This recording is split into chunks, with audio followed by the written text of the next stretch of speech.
This month, ang 30th anniversary naman ng Pride March sa Pilipinas na nangyari rin po dito sa QC Memorial Circle.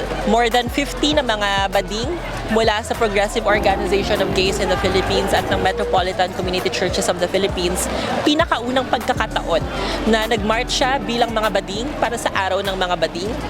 At maraming sa kanila yumaon na, but their memory lives on through us, yung mga bagong generation ng mga LGBT. Kaya po, tayong mga bago, mga nakababata ng mga LGBT, kailangan i-embody natin ang kanilang spirit. Wala po silang takot. In a time, noong 1994, na walang mag-aakala ang mga bading magsasalita tungkol sa pagtataas ng presyo ng langis, tungkol sa pagkakaroon ng imposition ng value-added tax na pakirap sa mga ordinaryong Pilipino, including the LGBT, lalong dapat natin paghusayan at ipagpatuloy yon. Sa panahon kung kailan niraratsyada ang mandatory ROTC, na alam natin na magtuturo lang sa mga kabataan ng blind obedience, misogyny, and homophobia.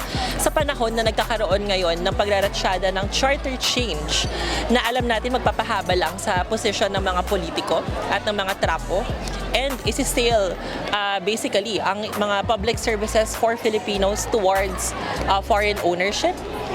And yung panghihimasok sa West Philippine Sea and pag-expand ng US militarization sa ating bansa, dapat lang ang mga bading may say dyan.